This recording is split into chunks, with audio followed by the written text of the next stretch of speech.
La idea del día de hoy es hacer un breve recorrido por la teoría de los buenos tratos a niñas, niños y adolescentes, principalmente difundida por Jorge Barud y todo el equipo de Exil, incluyendo a Marjorie D'Artagnan como una de las principales precursoras de este enfoque. La idea es poder compartir reflexiones sobre todo teóricas, reflexiones un poco desde lo amplio, tener como las coordenadas generales de lo que la perspectiva de buenos tratos nos comparte, nos invita y que a partir de ahí, en distintas sesiones consecutivas, si es que se pueden hacer, podamos como ir profundizando en cada una de estas cosas. Conmigo está mi compañera, pareja, Brenda Olin, que también nos estará acompañando y aunque haremos principalmente esta conferencia a manera pues como de webinar, es decir, donde estaremos exponiendo principalmente ella y yo, en cualquier momento siéntanse con la libertad de interrumpir, de preguntar o de utilizar el chat para preguntar, para profundizar en cualquiera de los aspectos. La idea es que esta charla pueda tener una duración aproximada de 80 minutos. Si ustedes en cualquier momento necesitan salir, no se preocupen, vamos a tener la grabación y a más tardar el día de mañana la vamos a subir a nuestras redes, tanto en YouTube como en Facebook, para que tengan acceso todas las personas de manera gratuita. Muchas gracias nuevamente por estar por acá. Y pues Brenda, te cedo micrófonos para que te saludes, presentes y quieras compartir lo que tú gustes. Pues hola, buenas tardes, gracias por estar aquí. Mi nombre es Brenda Holguín, yo estudié sociología y tuve la oportunidad de poder estudiar algunas metodologías y teorías que hablan acerca de la resiliencia y los buenos tratos a la infancia y pues el acompañamiento a niños y niñas. He tenido la oportunidad de trabajar específicamente en esto para poder promover y educar desde los buenos tratos. Entonces, pues en este momento mi papel va a ser poder compartir un poco de lo que hemos aprendido a lo largo de estos años que hemos tenido la oportunidad de trabajar con infancias en diferentes lugares, en diferentes contextos. Y pues, si tienen alguna duda, alguna pregunta, pueden escribirnos. Si tenemos la respuesta en ese momento o tenemos una respuesta, la daremos. Si no, seguro tendremos un teléfono o nos darán una buena oportunidad para aprender un poco más. Les agradezco mucho y pues gracias por estar acá. Muchas gracias. Por cuestiones prácticas pusimos silencio a sus micrófonos, pero ustedes los pueden activar cuando ustedes gustan. Solo para que no se cruce aquello del panadero con el pan o el perro o cualquier cosa por el estilo, pero siéntanse con la libertad de abrir sus micrófonos cuando ustedes quieran. Y pues vamos a dar inicio a nuestra sesión de hoy. La idea, como les decía hace un rato, es trabajar generalidades del enfoque teórico y que obviamente nos guía para enfoques prácticos y metodológicos de promover esto que conocemos como los buenos tratos a niñas, niños y adolescentes. Y una de las cosas que para nosotros es muy importante decir o recordar es que el acompañamiento a niñas y niños en su florecimiento es un poco como aquel ejercicio que nos ponían para germinar el frijol. Para que el frijol pudiera germinar y cualquier planta se necesita agua, se necesita luz, se necesita aire, se necesitan distintos nutrientes que van a ayudar a que esta semilla florezca. Y no trata únicamente de que con muchas ganas y con mucha motivación le digamos, crece frijol, crece, crece frijol, crece, sino que realmente depende de todo un entorno nutriente, nutricio, que dé las distintas necesidades a esta semilla para poder germinar. Y si ustedes recuerdan también en estos ejercicios que ponen muchas veces para niñas, niños que llegamos a vivir nosotras y nosotros también en etapas preescolares, pues una cosa es que germine el frijol y otra cosa es que pueda convertirse ya en un tallo, que pueda convertirse en un árbol, que pueda convertirse en una planta que pueda sostenerse a lo largo de la vida, porque las necesidades van a ir cambiando con el tiempo y entre más crece va a tener distintas necesidades de nutrientes, de sol, hasta de cosecha en distintas formas. Y desde ese enfoque general muy orgánico es que surge esta teoría de los buenos tratos, que habla de la forma en la que acompañamos a niñas y niños a su florecimiento, no viéndoles únicamente como un ente individual y como únicamente la posibilidad de crecer a partir de lo que sus habilidades, sus fortalezas o sus cualidades les tengan, sino sobre todo a partir de todo lo nutricio que puede ver alrededor. Y pues los buenos tratos, la definición que Jorge Barudi nos comparte en algunos de sus libros, son el conjunto de conductas parentales que procuran el bienestar de las y los niños y niñas y su desarrollo integral desde una perspectiva de cuidado, de afecto, de protección, de enriquecimiento y seguridad personal, de no violencia, que proporciona reconocimiento personal y pautas educativas. Incluye también el establecimiento de límites para promover su completo desarrollo, el sentimiento de control de su propia vida y que puedan alcanzar los mejores logros tanto en el ámbito familiar como académico, con las amistades y el entorno social y comunitario. Y en esta definición quiero resaltar al menos tres cosas específicas. Una, la importancia que en todo ámbito se da al contexto social y a las relaciones y la forma de interacción. Dos, que se busca acompañar mediante la creación de un entorno cuidadoso, afectivo, seguro, no violento para este desarrollo. Y tres, que lo que busca es acompañar en el desarrollo de la autonomía de niñas y niños.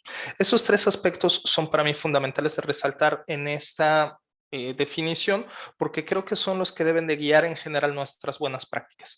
Sabemos ya que hay un montón de formas de conocimientos de crianza, crianza respetuosa, positiva, hay muchos nombres, afectuosa, en resiliencia, hay muchos nombres y en general lo que todas estas prácticas están buscando es conjuntar estos tres principios.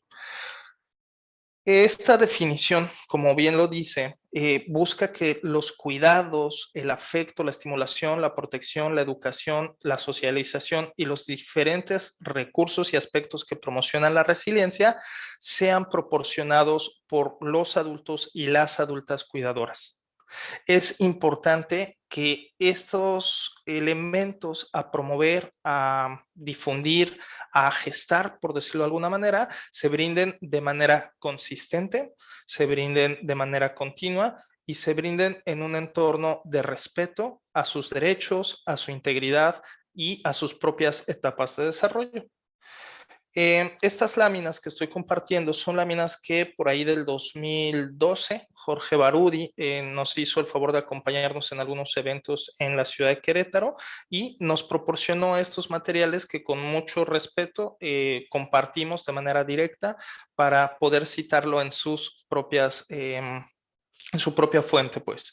Entonces, parte de lo que él nos comparte y que muchas y muchos teóricas y teóricos han compartido a lo largo del estudio de las niñeces es que la personalidad emerge de las funciones mentales que son obviamente facilitadas y detentadas por la actividad cerebral y que esta actividad cerebral obviamente va a poder desarrollarse en tanto que la estructura y el funcionamiento sean óptimas, sean saludables y este ser óptimo y este ser saludable, además de tener componentes biológicos específicos de la persona desde el nacimiento, van a irse cambiando también a lo largo de la vida por condiciones distintas, tanto ambientales como cuestiones circunstanciales, como la nutrición y sobre todo a partir de la experiencia interpersonal y de las interacciones que se tenga con el medio ambiente.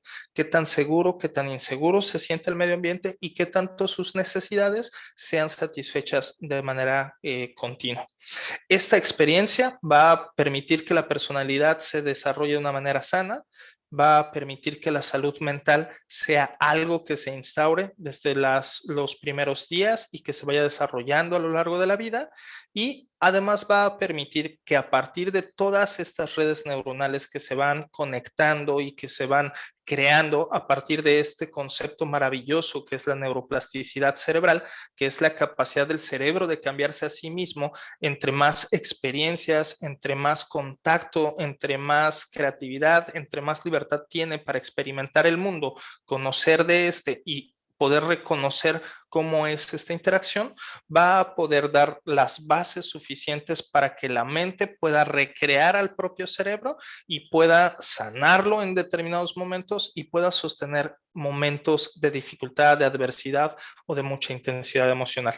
Esta plasticidad cerebral permite que haya la autoorganización cerebral de manera paulatina a partir de estas distintas interacciones. Y obviamente los momentos en los que mayor cambio neuronal hay son principalmente en los primeros 3 años de vida, en la pubertad y en muchos casos cuando hay un embarazo, un parto, tanto de las mujeres gestantes como específicamente de los hombres o de las mujeres que acompañan en la relación de pareja a partir de esta interacción constante, no solamente con la pareja gestante, sino sobre todo con las hormonas, la relación y todo lo que implica en el aprendizaje de traer a un nuevo ser a este mundo.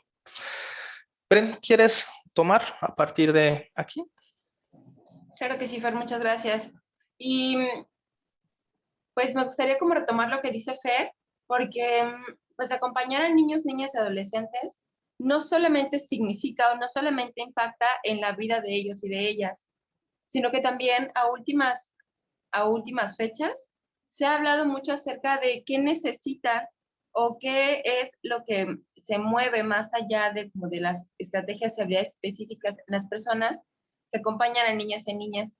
Y se ha encontrado, por ejemplo, que hay un cambio en la producción de testosterona de los hombres que se dedican o que dedican tiempo al cuidado de los niños y las niñas. Entonces, pues esta relación en cómo el contexto puede acompañar a que niños y niñas se desarrollen de manera sana e integral, también impacta de regreso. Es decir, los niños y las niñas también tienen impacto en el contexto social, también ellos lo modifican. Y desde este lugar es que se plantea esta perspectiva de análisis de los buenos tratos.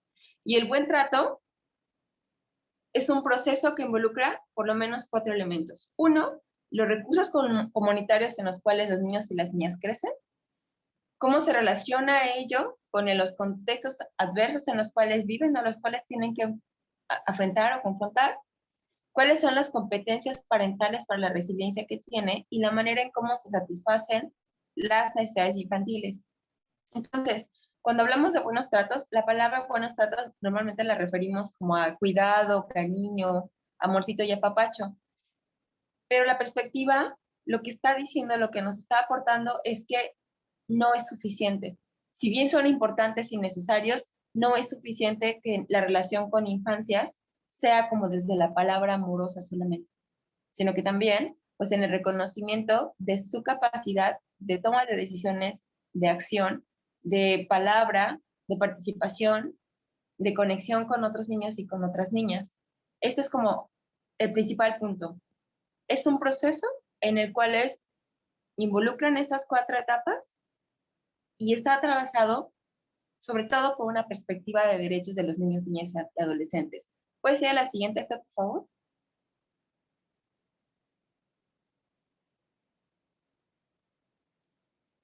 Entonces, tiene que ver, sí, con la forma en cómo cuidamos a las niñas y a las niñas, cómo les damos afecto, pero también en cómo estimulamos sus inteligencias, en cómo estimulamos su aprendizaje, en qué tanta capacidad tenemos de jugar con ellos y permitirles el juego para que ellos se conecten y conozcan el mundo y se conozcan a ellos en el mundo.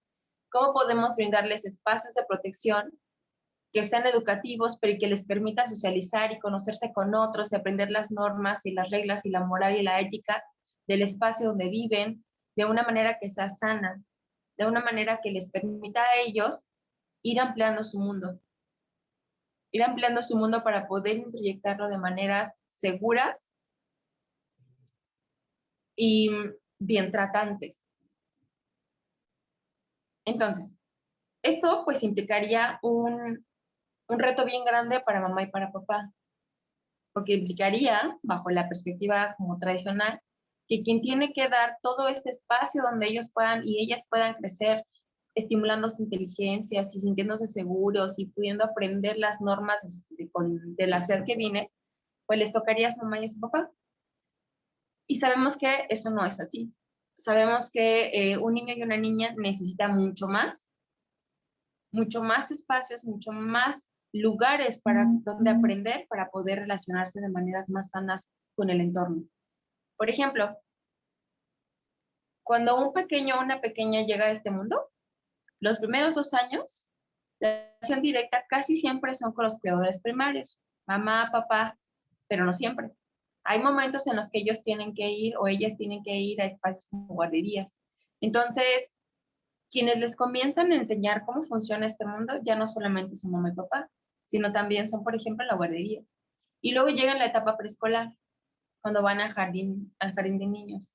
Cuando llegan al jardín de niños, este circulito de cuidado y de acompañamiento se amplía y caben más niños, más familias y caben todo el personal de la escuela, pero también en este momento comienza a tener mayor participación en su círculo comunitario.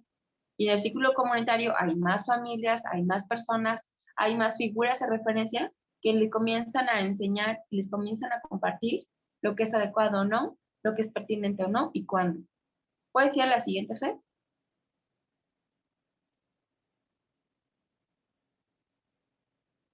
Esto entonces hace importante decir que para hablar de buenos tratos no solamente hablamos de las habilidades que tiene mamá y papá para desarrollar este ambiente que les permita crecer sanamente, sino que tiene que ver con la sociedad en general. Para nosotros es importante preguntarnos, si esto ya lo sabemos, ¿por qué es importante hablar y practicar los buenos tratos? ¿Por qué ese y no otra cosa? ¿Por qué no como yo crecí, como a mí me educaron, como yo fui creciendo? Pues yo creo que no es tan mal. Y lo que hemos encontrado es, ¿puede ser la siguiente, Fer?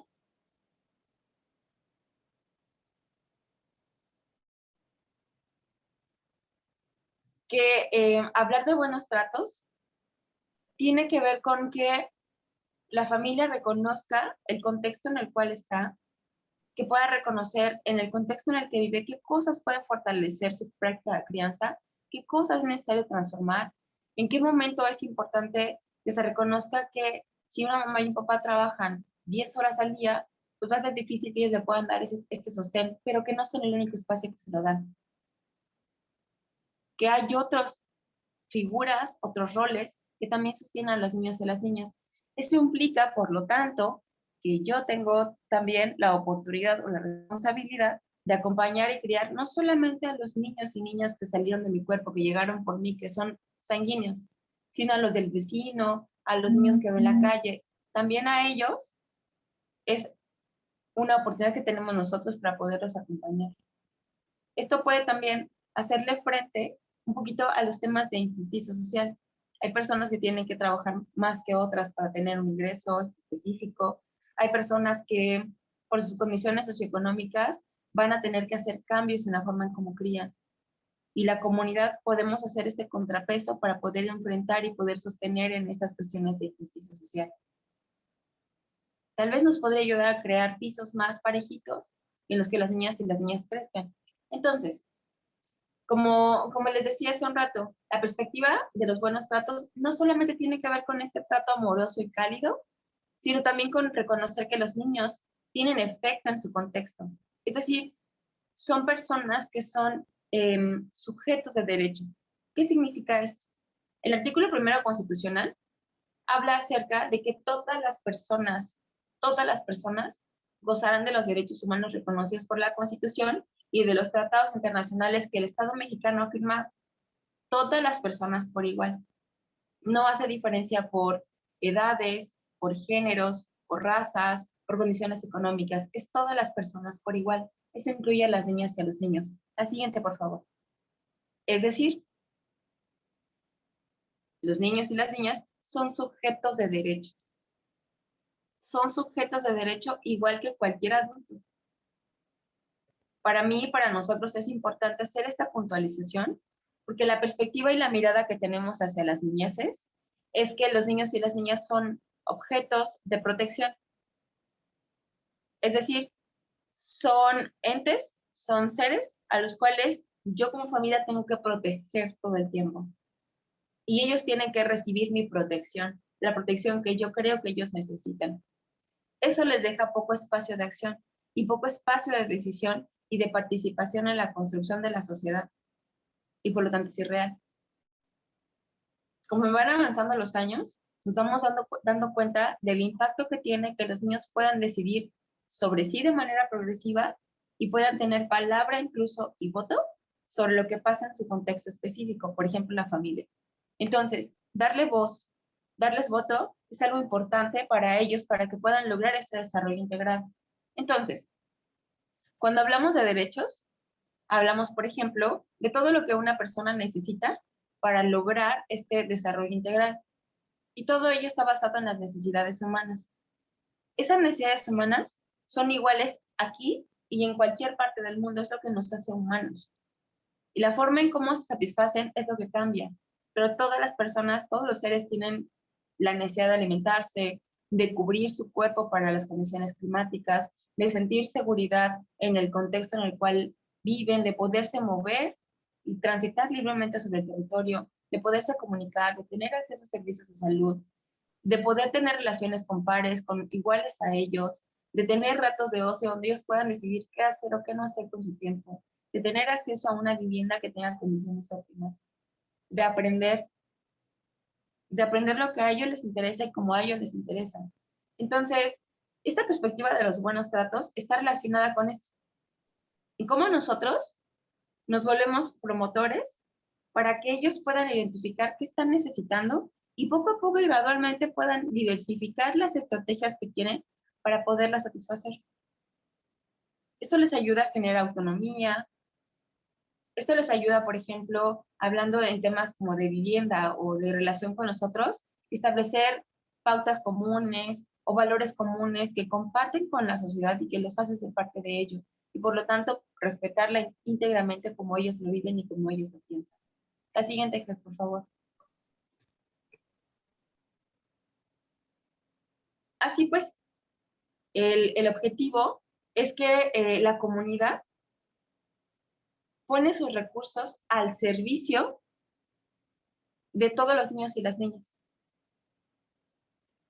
Los derechos de niños, niñas y adolescentes tienen relativamente poco en México. Yo en alguna ocasión, y me gusta recordarlo, cuando yo era una niña, estaba más o menos como en segundo de primaria, tenía como 6, 7 años, algunas instituciones del Estado comenzaron a hacer ejercicios y hacer algunas acciones para dar a conocer los derechos de niños y niñas. Y hacían concursos como un concurso de dibujo para que pudieras expresar qué significaba votar o pudieras expresar cómo vivías tus derechos. Y les daban un premio a cada quien. Esta fue como la primera acción que tuvo el Estado para empezar a reconocer y empezar a dar a conocer cuáles eran los derechos de los niños y las niñas, reconociéndonos como un objeto de protección. Como han pasado los años, lo que hemos buscado hacer es cómo las personas necesitamos que toda la comunidad en su conjunto, pueda construir y pueda ofrecer a niños y niñas ambientes sanos, seguros, donde ellos puedan participar para transformarlo y donde sus derechos sean garantizados. Y en la lámina que están viendo ustedes en pantalla en este momento, habla acerca de cuáles son los derechos de los cuales ellos y ellas gozan. Que no solamente es el Estado quien les garantiza o quien busca que puedan satisfacer cada una de las necesidades relacionadas con ese derecho, sino que también las personas adultas y no adultas que les rodeamos somos quienes les vamos a facilitar y a garantizar que ellos y ellas puedan tener acceso a esto. Por ejemplo, el derecho a la identidad. En el derecho a la identidad, la familia nuclear, mamá, papá, cuidadores primarios, tienen un papel bien importante en buscar que tengan, pues, los documentos que les acrediten como su ciudadanía en el estado nación en el cual crecen. Pero también los demás, en reconocer su nombre, en reconocer cómo su nombre es parte de su identidad, o cómo él o ella quiere ser nombrado y reconocerlo como parte de su identidad. Y llamarle como él o como ella piden es respetar este derecho. Es un ejemplo nada más de cómo en acciones cotidianas, todos los días, nos movemos y actuamos en relación a estos derechos. Reconocer la identidad, promover que ellos tengan una identidad propia es parte de una perspectiva de los buenos tratos. Por igual lo es tener derecho a la familia, tener derecho al ocio, tener derecho a su intimidad, tener derecho a tener espacios en los cuales ellos pueden estar a solas, ellos pueden estar sin la presencia de un adulto o una adulta o un externo que les diga qué hacer, donde ellos puedan pensar, puedan hacer lo que a ellos les plazca en un espacio. Eso también tiene que ver con la perspectiva de buenos tratos. Respetar su individualidad, respetar y conocer sus derechos y buscar garantizarlos. Hay algunos que en nosotros, los adultos y las adultas, mientras más pequeños son las niñas y los niños, nos va a tocar pues garantizarles estos derechos de manera mucho más directa. Conforme van creciendo, vamos buscando que ellos mismos van buscando las estrategias, para la redundancia, las estrategias para que ellos puedan diversificar la forma en cómo atienden sus propios derechos. Y entonces ahora ellos se vuelven promotores buscando que la comunidad pueda acompañar y pueda ofrecer espacios propicios para que otros niños y otras niñas puedan crecer de manera sana e integral. Y para que nosotros podamos hacer esto, pues necesitamos empezar por casa. Necesitamos desarrollar habilidades parentales, que en un ratito más Fernando les va a hablar, y una de ellas tiene que ver con saber qué tan preparados estamos o qué tal estamos nosotros en cuestiones emocionales, en cuestiones sociales, en cuestiones económicas, para que nos permitan acompañar a niños y niñas, que nos permitan desarrollar estas habilidades para el acompañamiento de niños y niñas, y ahí identificar qué áreas tal vez nos conviene o valdría fortalecer. Uno de estos modelos que a nosotros nos ayuda a hacer esta evaluación es la casita de los buenos tratos, que es una propuesta teórico-metodológica de Stefan Banning-Stander, que la desarrollan después de trabajar con niños y niñas en situaciones adversas. Y se hace con esta casita que ven en pantalla, donde en la base de la casa se encuentran cuáles son cómo están satisfechas o no las necesidades materiales básicas. Entonces, esta evaluación la pueden hacer ustedes para ustedes mismos, mismas, o para acompañar a niños y niñas en que ellos vean qué tan integral, qué tan fortalecida está su casita, pensando que la casita son ellos, y cómo ellos están relacionados con el medio. Entonces, en el segundo nivel están cómo están mis relaciones de aceptación fundamental o de aceptación incondicional con otras personas. Llámese mi familia, mi comunidad, mi barrio, la escuela. ¿Qué tanta sentido tiene mi vida? ¿Qué tanto veo un para qué o por qué existo? ¿Cómo está mi relación en lo que yo le puedo ofrecer al mundo y lo que sé que el mundo demanda de mí? De esa relación es el resultado de la autoestima. ¿Qué tantas habilidades tengo para la convivencia, para planear, para aprender? ¿Qué tanto puedo acercarme a la vida con humor? ¿Qué tanto puedo desarrollar esta habilidad del humor? ¿Qué tanta apertura tengo a vivir nuevas experiencias? Para que una casa pueda resistir cuestiones ambientales como un huracán, necesita tener bases sólidas, bases muy fuertes.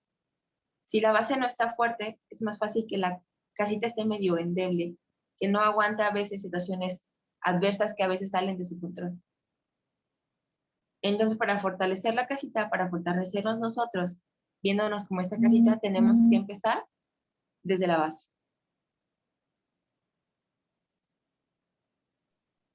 La siguiente, Fer, por favor.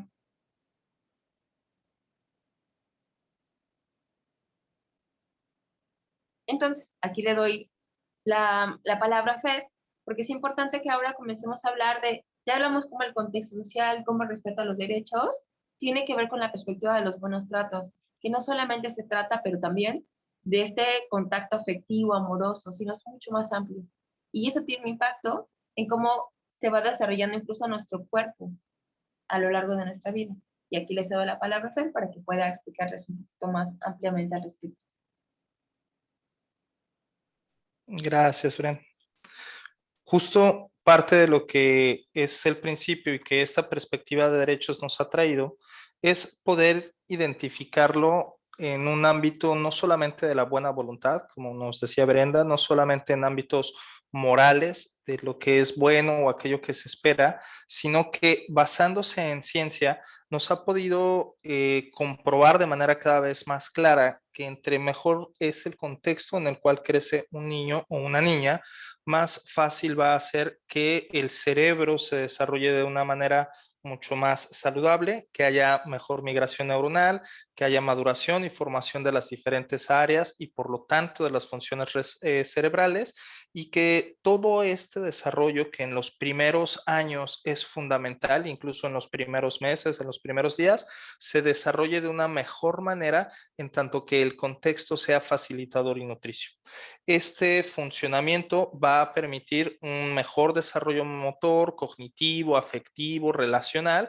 Va a permitir también que la personalidad se desarrolle de una manera en la que responda de manera altruista a los desafíos de la existencia.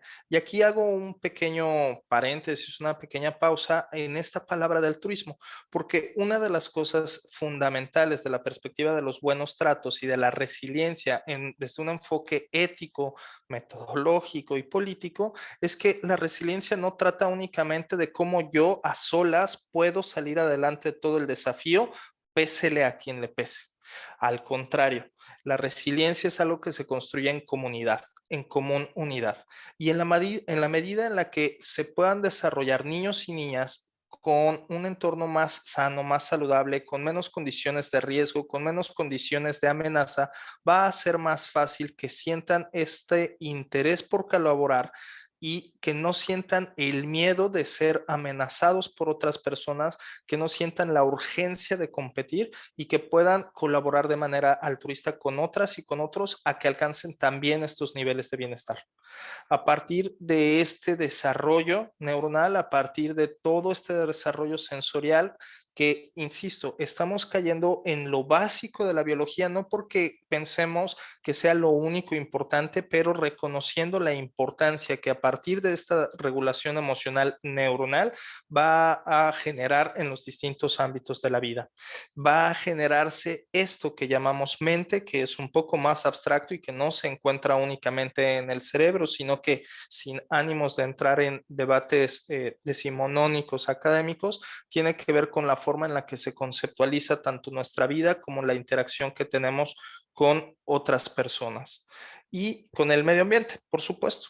Entonces, estas experiencias van generándose a partir de las relaciones que se tienen no solamente con mamá, con papá o con cuidadores y cuidadoras primarias y primarios, sino que también son la forma en la que nos relacionamos con el medio ambiente. Qué tan difícil o qué tan fácil el medio ambiente nos permite acercarnos a explorarlo, qué tan peligroso o qué tan seguro es, o incluso en los momentos en los que llega a ser dolorosa nuestra interacción con el medio ambiente, porque ningún niño o ninguna niña está exenta de caerse, de pincharse la mano con una planta, de que un perro le ladre, de asustarse con un sonido fuerte. Aún en esos momentos que pueden llegar a ser adversos, la forma en la que adultas y adultos alrededor nos van a contener y nos van a acompañar a darle sentido y a regularnos ante esas adversidades es lo que irá generando esta forma de estar en el mundo de manera más segura.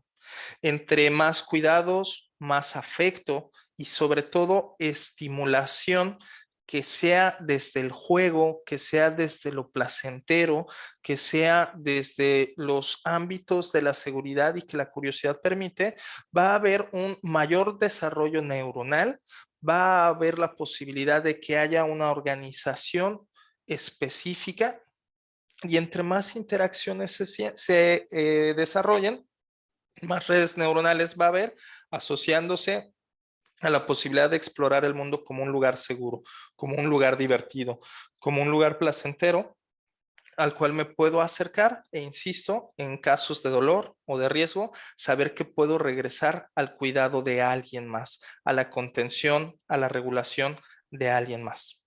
Cuando este lugar que estoy explorando no es placentero, cuando este lugar que estoy explorando no es seguro, cuando hay carencias en las necesidades básicas, en cuestiones de seguridad, de contención afectiva, de ternura, de cuidado, entonces van a pasar distintas cosas en el cerebro que, sin ánimo de profundizar en este momento, implican, entre otras cosas, la gran hipervigilancia o hiperestímulo de zonas de alerta ante el peligro y por lo tanto la dificultad a que se desarrolle la corteza frontal superior o que se desarrolle de la mejor manera, lo cual en distintas interacciones y a lo largo del tiempo puede llevar como consecuencia, entre otras cosas, las dificultades cognitivas, conductuales, a partir de la falta de regulación de impulsos, a partir de la dificultad de conocer las consecuencias de los distintos actos y, sobre todo, la dificultad para reaccionar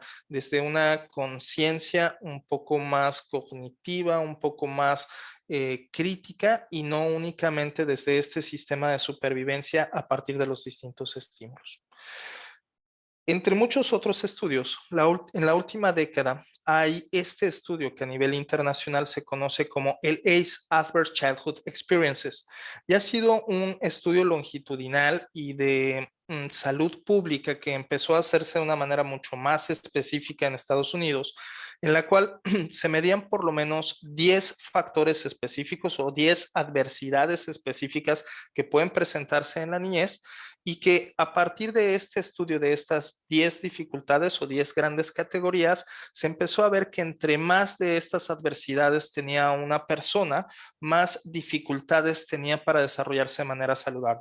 Como esta pirámide lo dice, si hay muchas experiencias adversas en la niñez, que además no son acompañadas con un tutor o una tutora de resiliencia, va a generar que el desarrollo cerebral se vea afectado, no se estimule en todas sus zonas y si no hay este acompañamiento, esta compensación o buffer por parte de las personas alrededor, es probable que a partir de estas afectaciones empiece a haber disfunciones sociales, empiece a haber conductas antisociales, transgresoras y que estas disfunciones, al no ser acompañadas nuevamente por alguien más, puedan convertirse en comportamientos riesgosos para la salud, tanto para la salud propia como para la salud de otras personas. Es decir, por ejemplo, si yo tengo varias experiencias adversas en la niñez que impiden mi autorregulación emocional, entonces a lo mejor voy a hacer más berrinches y si no hay una persona que me contenga, que me acompañe a entender mi emoción, probablemente voy a empezar a sentir mucho mayor desesperación por no ver satisfechas mis necesidades, voy a verme privado de la capacidad de entender las cosas en su complejidad, obviamente a mi nivel de desarrollo como niño o niña, y entonces en esta incapacidad de comunicarme con el adulto o la adulta, a lo mejor voy a empezar a aventar cosas para ver si así alguien me hace caso, para ver si así llamo la atención de alguien y esto empieza a convertirse en un comportamiento riesgoso para la salud y a lo mejor digo, poniendo ejemplos como muy sencillos, muy genéricos, esto puede empezar a generar problemas sociales o en algunos casos, sobre todo cuando son en etapas más pues de desarrollo más, no sé cómo decirlo, mayores, pues, o sea, en la adolescencia, por ejemplo, puede ser que niños y niñas no sepan cómo controlar sus emociones, cómo expresarse, y parte de estas formas de expresarlas sean mediante el abuso de sustancias o de acciones o de juegos o de pantallas, y que puedan generar distintas enfermedades, incluso discapacidades, y obviamente esto, si no se atiende de manera temprana, si no hay tutores y tutoras de resiliencia, si no hay todo un sistema que ayude, que componga, que gestione distintas formas de garantizar el acceso a derechos humanos, va a haber mayores posibilidades de muerte temprana.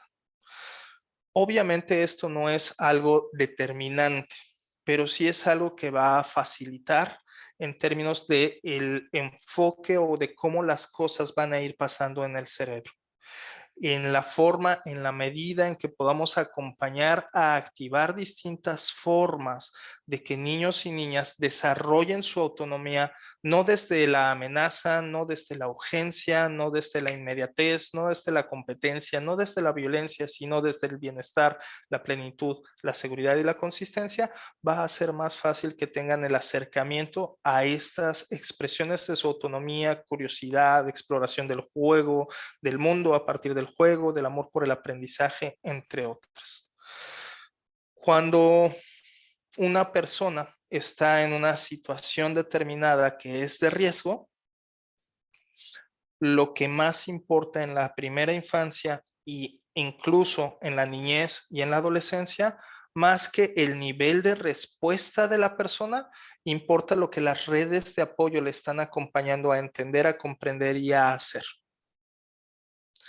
Más que la respuesta de la persona, lo que es importante es que las redes de apoyo acompañen a la persona a regularse en esta corregulación y a acompañarle a entender de manera paulatina y según su nivel de desarrollo cuáles son las habilidades para la vida que irá pudiendo desarrollar para encarar ese desafío. Es muy importante entender que en la niñez lo más importante son las redes de apoyo y que si yo como mamá, si yo como papá me veo rebasado porque tengo doble, triple jornada laboral, porque no tengo ingresos, porque es una condición difícil y demás, a la vez yo mismo, yo misma puedo gestionar estas redes de apoyo. Y ese es uno de los 4 elementos que los buenos tratos hablan de manera específica. Hay distintos libros, hay muchísimo en lo que se ha dicho que la desconexión emocional o la dificultad para regular nuestras emociones genera, entre otras cosas, por ejemplo, lagunas de memoria, creencias negativas muy profundas sobre nosotras, nosotros mismos, sobre las demás personas o sobre el mundo, que hay cambios marcados de personalidad y que entre más difícil sea la relación que tenemos en nuestras primeras etapas con el mundo o que más adversas sean las experiencias y menos acompañamiento tengamos de nuestras redes de apoyo, habrá muchas situaciones traumáticas que vayan conformando nuestro funcionamiento psicológico. Y pues lo que dicen parte de los estudios es que así como la pobreza puede causar trauma en términos sobre todo de la falta de acceso a derechos humanos, la falta de su operativización, también es cierto que el trauma aumenta la posibilidad de caer en la pobreza, pues hay más probabilidades de ausentarse del trabajo por cuestiones médicas, por cuestiones de salud mental, de consumo de sustancias. Hay 15 veces más probabilidades de intento de suicidio cuando una persona ha vivido 4 o más de estas experiencias adversas en la infancia y hay 4 veces más probabilidades de beber en exceso. Es decir, estas adversidades que hay en la niñez, estas adversidades o experiencias adversas en la niñez, que son principalmente situaciones de guerra o violencia, de pobreza, de abuso, de racismo, sexismo, discriminación, de negligencia, accidentes o enfermedades, pérdidas o duelos o violencia escolar, generalmente van a facilitar la aparición. Insisto, no es algo determinante, es más bien una predisposición que se va gestando, mucho más entre más se repite a lo largo de la vida, va a predisponer que haya mayor número de discapacidad o enfermedades, que haya impedimentos o dificultades o retrasos en el desarrollo cognitivo, que haya mayor posibilidad de abuso de sustancias, que sea más difícil establecer relaciones estables, valga la redundancia, que haya deficiencias en el desempeño laboral, académico y que esto pueda generar también muertes prematuras. Y este es el test de manera bien sencilla, los 10 elementos que califican en estos estudios de experiencias adversas en las infancias. Se busca que obviamente los niños, niñas, que todas las personas vivan la menor cantidad posible de estas experiencias en la niñez. Las leo tal como están escritas y la primera de ellas, siente o sintió que no tenía suficiente para comer, tenía que usar ropa sucia, o no tenía a nadie que le protegiera o lo cuidara, obviamente en la niñez antes de cumplir los 18 años.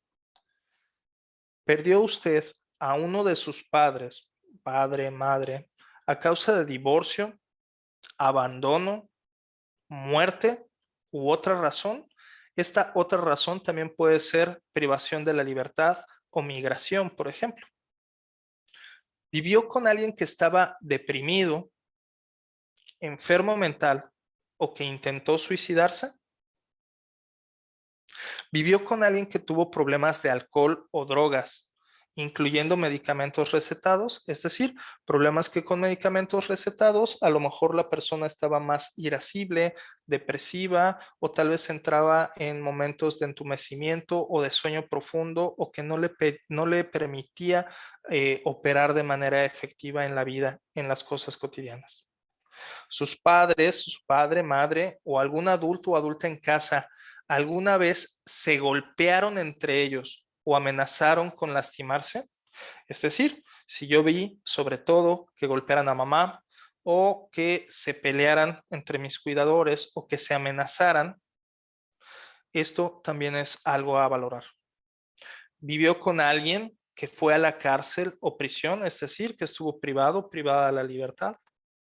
¿Alguna vez uno de sus padres, padre, madre o algún adulto o adulta en casa le insultó o menospreció?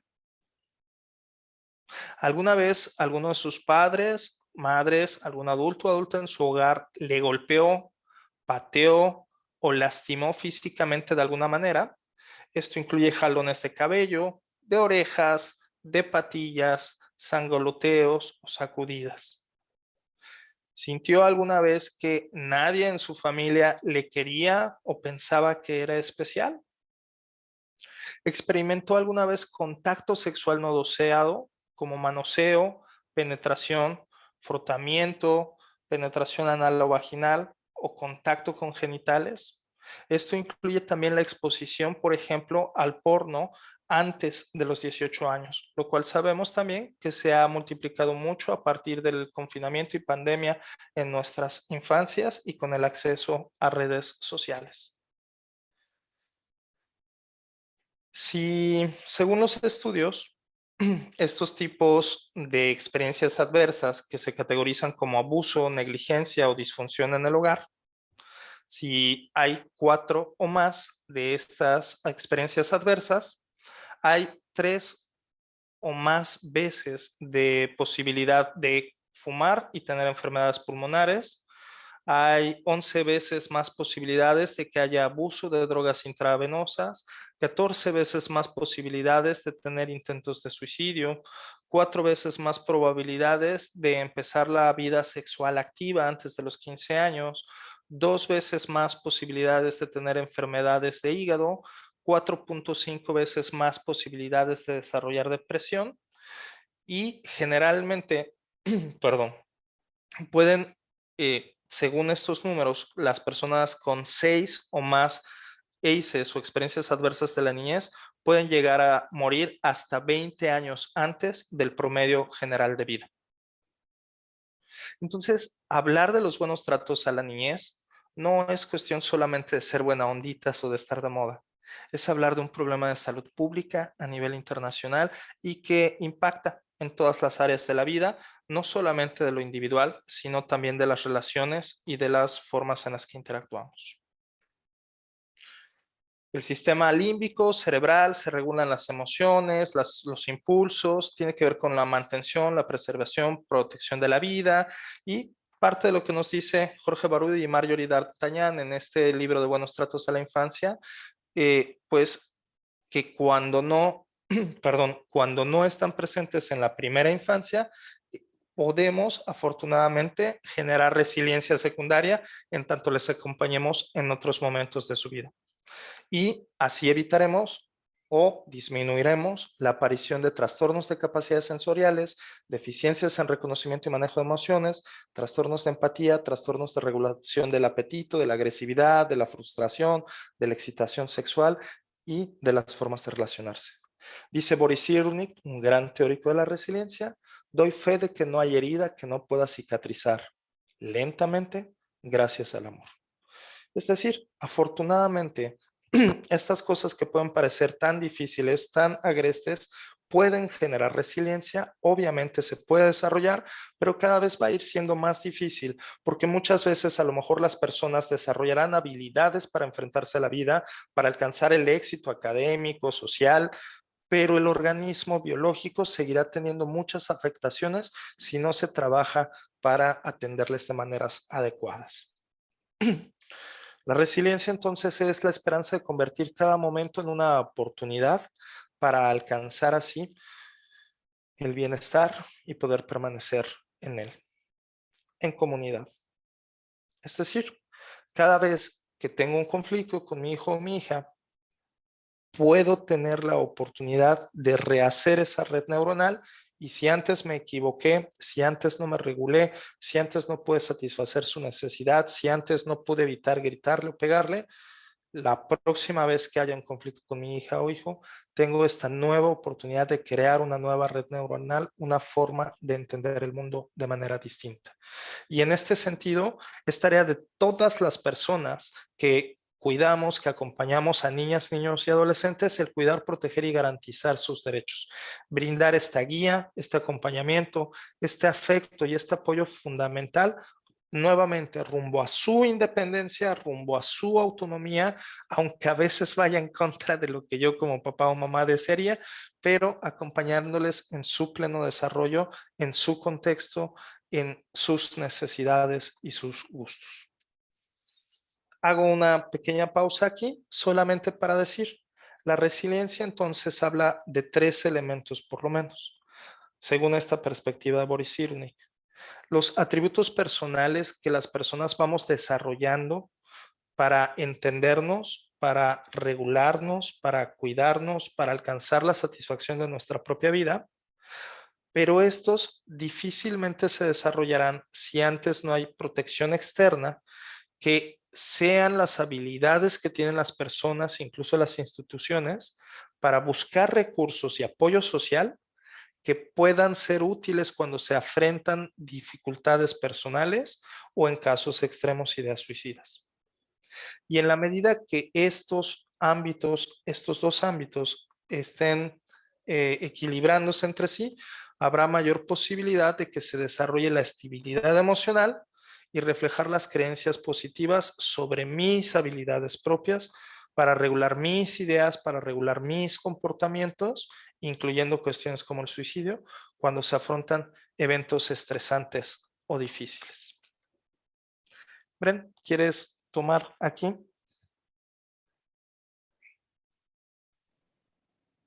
Claro. Entonces, como decíamos, los buenos tratos están relacionados con cómo las personas tenemos habilidades para hacerle frente a momentos adversos, cómo contamos con condiciones comunitarias que nos sostienen y con habilidades parentales. Las habilidades parentales con las que nosotros y nosotras hemos trabajado los podemos dividir en 2 grandes grupos. El primer grupo tiene que ver con cuáles son las capacidades o los recursos parentales y el otro con habilidades. Cuando hablamos, por ejemplo, de capacidades, hablamos de cómo podemos establecer un vínculo con nuestro hijo o nuestra hija, cómo es que nuestro hijo o nuestra hija reciba atención cuando manifiesta una necesidad, sin importar que lo manifieste de una manera intensa o no. ¿Qué tanto puedo conectar empáticamente con lo que estoy viendo? ¿Qué está haciendo, diciendo? ¿Cómo puedo conectarme con su sentir? ¿Cómo puedo conectarme con lo que está viviendo en este momento de su etapa? Sin salir de lo que yo estoy sintiendo, de lo que yo estoy viviendo, pero conectar al mismo tiempo. Hacer este doble trabajo entre estar consciente de cómo estoy yo y también cómo está él en este ir y venir o ella. Además de poderlos cuestionar las formas en cómo hemos sido criados nosotros y nosotras y saber cómo queremos criarle a ellos y a ellas. Si nos vamos a pegar a alguno de estos modelos de los cuales hemos hablado y que tienen propuestas maravillosas como la crianza con apego o como la crianza positiva o la crianza consciente, eso nos permite cuestionar qué es lo que ya tengo predeterminado, que yo creo que es lo adecuado y saber si sí o no. ¿Qué cosas sí? Seguramente va a haber un montón. y dónde puedo trabajarlas mucho más para tener recursos parentales para acompañar a nuestros hijos y a nuestras hijas.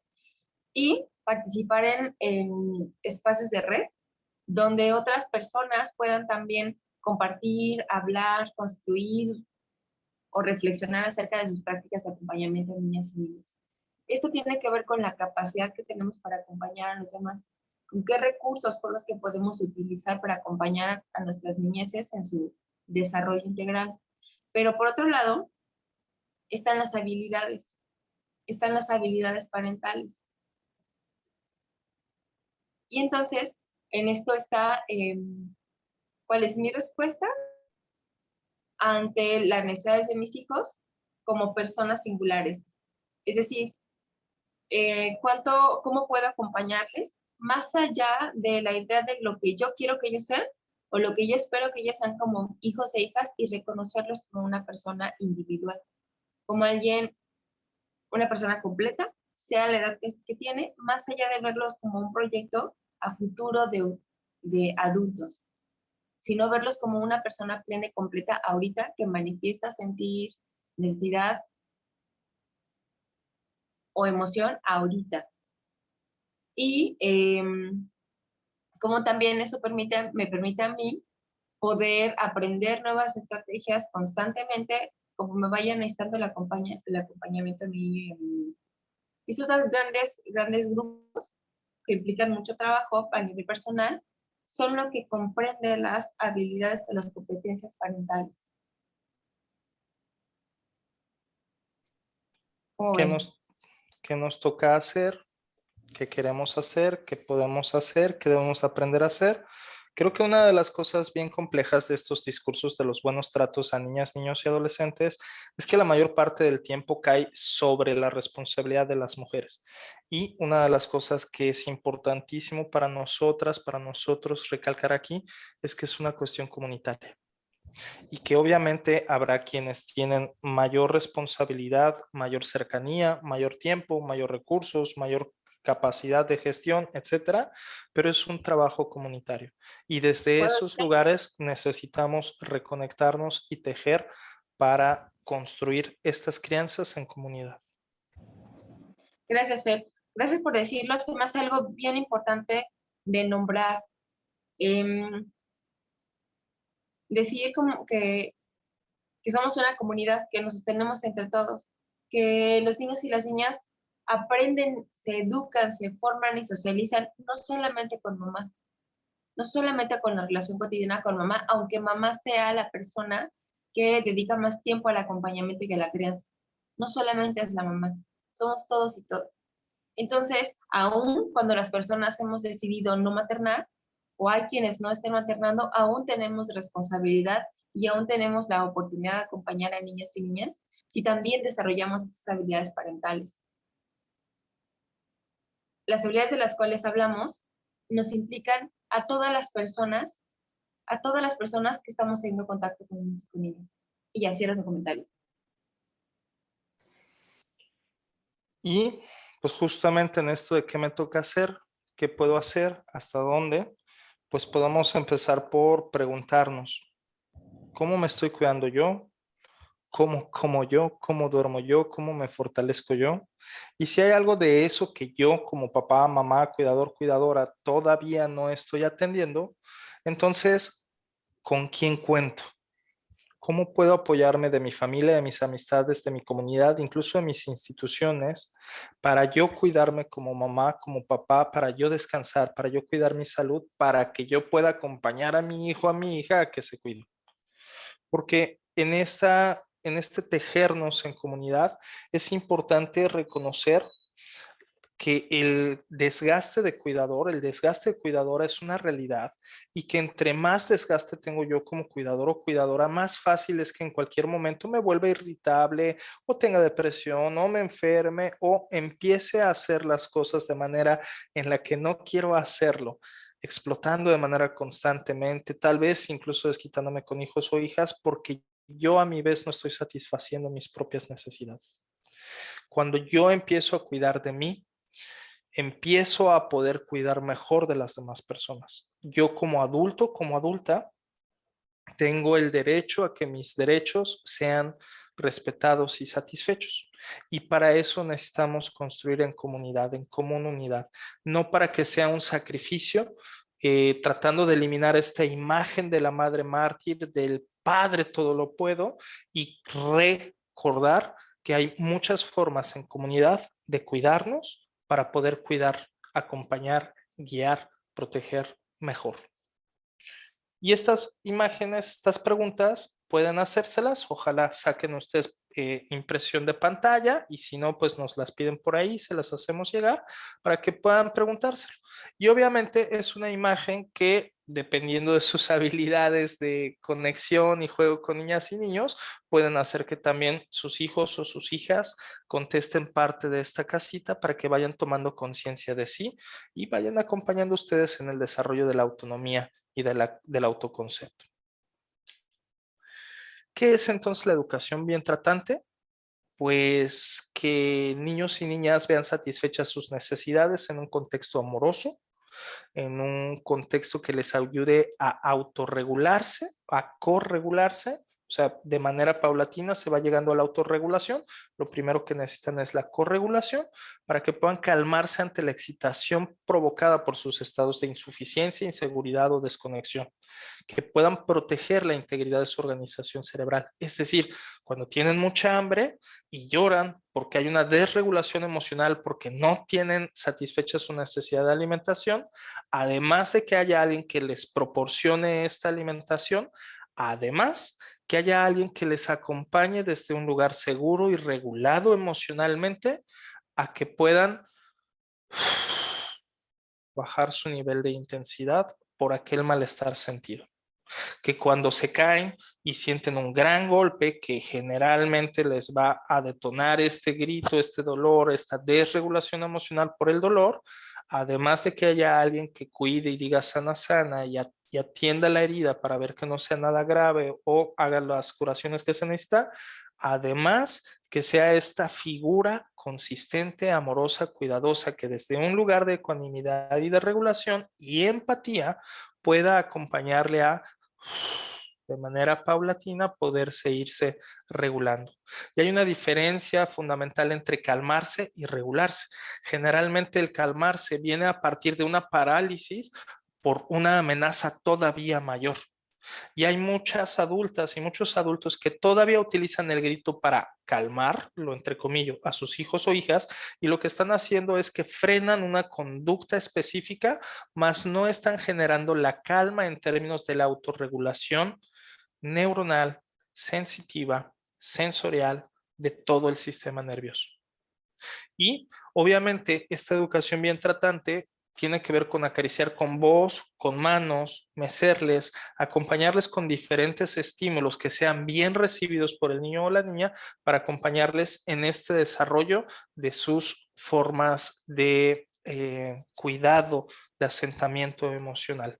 Esto para que obviamente la formación de las redes neuronales pueda irse mielinizando, es decir, como teniendo este pegamento para que estas redes se establezcan. Brenda, adelante.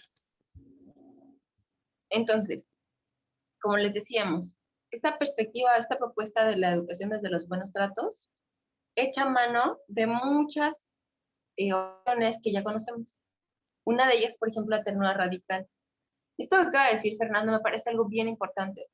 En mi trabajo con niños y con niñas, cuando ellas son conscientes que han cometido un error, que han usado una estrategia que no era la adecuada, la forma en la que ellos reaccionan, o en algunos casos reaccionan al darse cuenta, es con un miedo muy grande a pensar que van a ser excluidos del grupo o que van a ser merecedores de conductas que no son precisamente amorosas.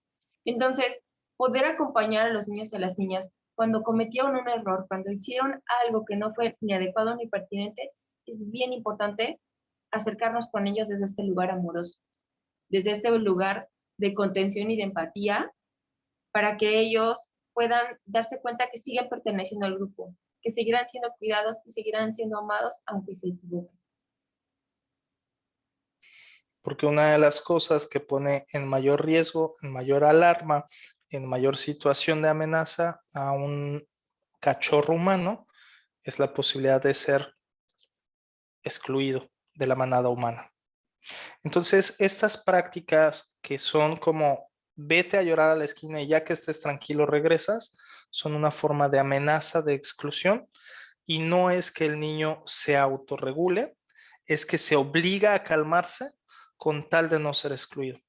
Y en términos conductuales, a lo mejor estamos logrando la conducta que queríamos, pero no estamos acompañándole en su regulación sensorial, no estamos acompañándole en su autoconocimiento de cómo es el ciclo de sus emociones, para que no le tenga miedo ni a sus emociones, ni a su malestar, ni a la adversidad que le está generando este malestar que no sabe manejar.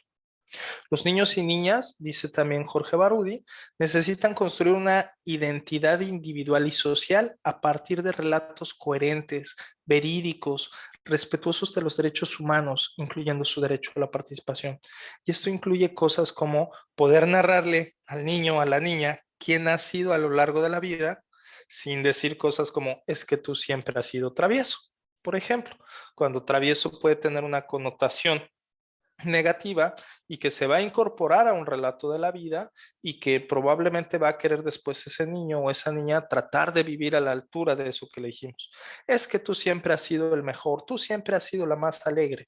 Y entonces le cercenamos la posibilidad de no ser alegre, la posibilidad de equivocarse, porque en este afán de querer pertenecer y querer responder a las expectativas y al relato de mamá o papá, le vamos generando la angustia de no ser aquello que le han dicho que es. Y nuevamente estamos dificultando su desarrollo autónomo porque le estamos dificultando la posibilidad de experimentar toda la gama de experiencias humanas, valga la redundancia, incluyendo el dolor, la tristeza, la melancolía, la angustia, la ansiedad, la posibilidad de imperfección, de equivocarse, de errar, de lastimar a otras personas. Y obviamente necesitamos poner límites claros, firmes, pero amorosos. Amorosos para acompañarle a regularse cuando cree que ese límite debería de poderse quitar y no se lo estamos permitiendo. Mantenemos el límite, pero al mismo tiempo mantenemos el acompañamiento amoroso y tierno cuando ese límite no le está permitiendo disfrutar. Y pues para ir cerrando nuestra participación del día de hoy, digo, todavía nos faltan unos 10, 15 minutitos, pero para ir en esta recta final, eh, mucho del discurso que hay en redes sociales, en libros de autoayuda y en frases facebookeras que antes a lo mejor mi generación las leíamos en el selecciones de Reader's Digest o en la revista de vanidades o que ahora se ha convertido en meme de Facebook. Hay mucho este rollo de ámate a ti mismo porque si no, no vas a poder recibir el amor de alguien más. Y pues no, la verdad es que esta es una gran falacia que, como gran parte de los discursos de este sistema tan opresor, hace que nos creamos que todo lo malo es mi responsabilidad y que soy yo quien no está cambiando las cosas y que si alguien me trata mal es mi culpa y que yo no puedo amar hasta que... Y entonces nos culpabiliza. Y eso es tremendamente doloroso y nos aísla de la manada humana, nos aísla de la humanidad. Y es necesario que rompamos estos discursos y que reconozcamos que en esta posibilidad de aprender a amar, no es tanto a partir del amor que tengo yo hacia mí, sino del amor que he aprendido a recibir y con el cual he interactuado. Esta frase dice, si primero tuvieras que amarte a ti mismo para así recibir amor de alguien más, entonces los recién nacidos llegarían al mundo amándose u odiándose.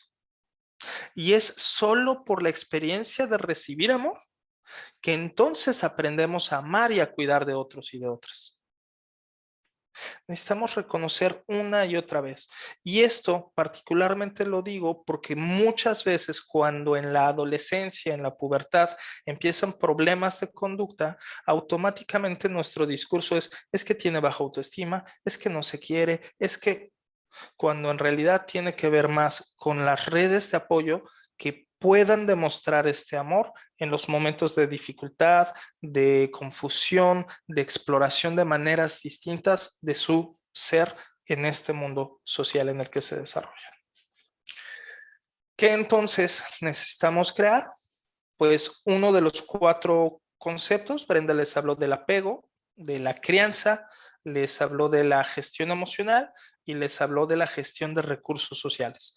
Y el día de hoy vamos a acabar solamente dando la introducción a lo que es el apego seguro, sin profundizar demasiado, porque es un tema de maestrías, de diplomados, de doctorados, pero por lo menos para entender algo de manera más o menos que nos pueda aclarar, pues. El apego seguro es esta situación emocional que desarrolla el niño, que desarrolla la niña en su relación primero con su cuidadora o cuidador primario y después con el mundo a partir del tipo de interacción que tiene con sus cuidadores primarios. Es decir, si yo creo, si yo confío que papá o mamá o abuelito, abuelita o quien ustedes quieran, por cuestiones prácticas voy a decir papá o mamá.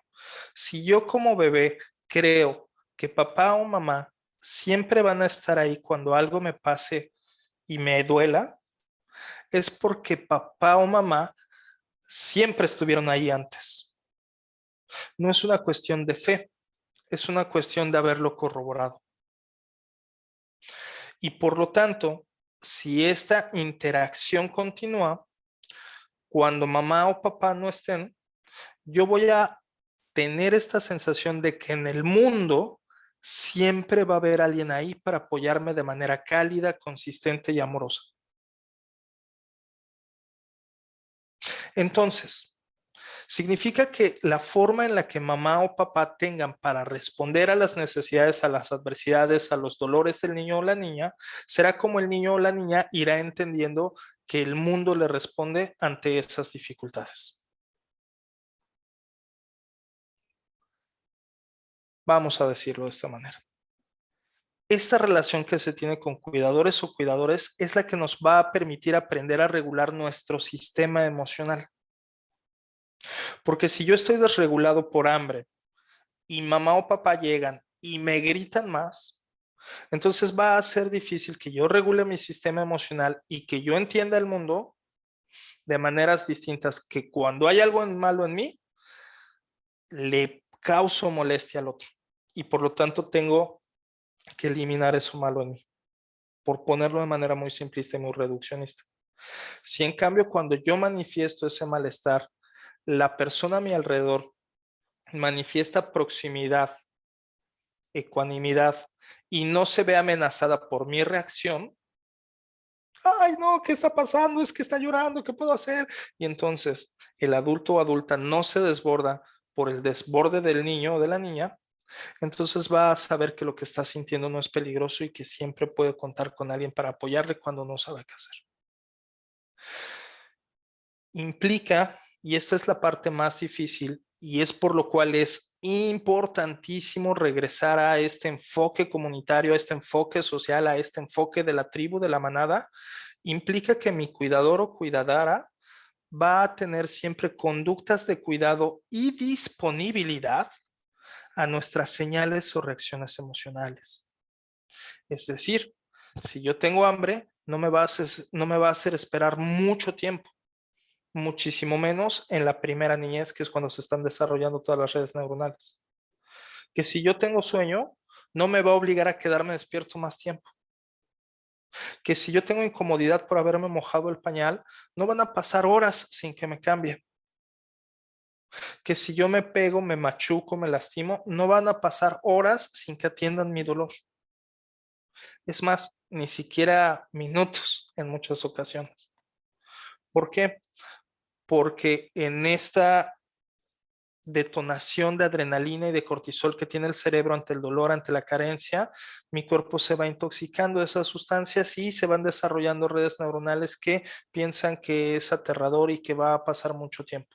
Obviamente esto no es de una única ocasión, esto tiene que ver con interacciones constantes, consistentes, en muchas ocasiones, a lo largo de los días, a lo largo de los meses, a lo largo de los años, y no es que una sola vez ya lo hice mal y entonces ya se fregó todo, no, tiene que ver con la consistencia, con qué tanto lo estamos haciendo en esta satisfacción de las necesidades. Estos lazos que se van estableciendo en la relación con mamá, papá, cuidadores, cuidadoras, van perdurando en el tiempo, van manteniéndose y van haciendo que el mundo sea predecible. Es decir, yo voy aprendiendo que si algo sale mal, va a haber alguien ahí para acompañarme, reconfortarme, cuidarme o satisfacer mi necesidad.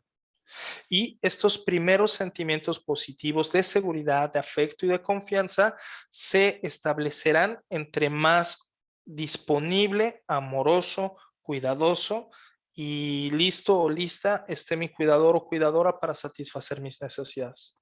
Por el contrario, si mi cuidador o cuidadora, por distintas razones, como la doble jornada, triple jornada laboral, como su propia enfermedad mental, su propia depresión, como su propia ansiedad, como su propia dificultad para manejar sus emociones, su propio pensamiento fatalista, etcétera. Si esto está muy presente en el cuidador o cuidadora, obviamente que el niño o la niña va a empezar a interpretar el mundo desde esos sentimientos de inseguridad, incertidumbre, miedo, desconexión o carencia. Cuando se desarrolla una relación de apego saludable, se va a ir desarrollando este sentimiento de seguridad y confianza, y esta confianza facilitará la exploración tanto del mundo físico como del social. Esto será importante, facilitará la exploración del mundo físico como social. Cuando los buenos tratos y el apego seguro están presentes, muchas de las hormonas y neurotransmisores que se producen son la oxitocina, vasopresina, prolactina, péptidos, opioides endógenos y otros como la serotonina, la dopamina, que son neurotransmisores que generan seguridad, certeza, tranquilidad y una sensación de estabilidad en el mundo. La cantidad y la calidad en la producción de estas hormonas dependerán obviamente de los buenos tratos recibidos, de esas caricias, de ese contacto, de esa voz, de esa disponibilidad en la respuesta ante la solicitud de satisfacción de las necesidades. El apego entonces no es cariño. No estamos hablando solamente de hablarle bien dulce, no estamos hablando de el tono de voz, si bien es importante, es sobre todo la posibilidad, sobre todo en los primeros días, en los primeros meses, en los 3 primeros años, de satisfacer esas necesidades fisiológicas y de acompañar en la regulación emocional por la no satisfacción de estas. Conforme más va creciendo, la satisfacción ya no solamente es fisiológica, sino que se van generando otras necesidades, más adelante lo vamos a ver, cognitivas, sociales, de exploración, de reconocimiento. Y entonces, si hay la necesidad de expresión, es decir, la necesidad de comentar, decir algo, entre más le callemos, menos estamos permitiendo la satisfacción de la necesidad. Pero también hay necesidad de cooperación. Entonces también podemos acompañarle a que aprenda a cómo cooperar. También podemos acompañarle, hay una necesidad de contribución al bienestar humano. Y podemos verlo en niños y niñas que desde muy chicos, muy chicas, cuando ven llorar a alguien, les llevan un pañuelo o les dan de su comida, porque desde niños o desde niñas tenemos esta necesidad de contribuir al bienestar de las otras personas. Entonces también podemos satisfacer la necesidad de nuestros hijos o hijas a participar de la vida comunitaria o doméstica a partir de que identifiquen cómo contribuyen al bienestar de las demás personas, y no utilizarlo como un chantaje para que hagan limpieza en casa o demás, sino más bien utilizarlo como parte de un proceso de reconocimiento de la contribución al bienestar común. En términos generales, existen 3 tipos de apego, o 2 con diferentes formas de expresión, que es el apego seguro y el apego inseguro. El seguro, como hemos venido diciendo, es aquel que es consistente, predecible, cálido, que satisface las necesidades, que si no puede satisfacerla, busca en las redes cómo satisfacerla y que se gestiona emocionalmente a sí mismo o a sí misma para poder gestionar las emociones del niño o la niña. Y está el apego inseguro, que puede ser tanto el ansioso como el evitativo, el ambivalente y el desorganizado. Es decir, el apego seguro tiene como una sola forma y el apego inseguro tiene distintas formas. No hay alguien que tenga totalmente apego seguro, como tampoco hay alguien que tenga totalmente apego inseguro.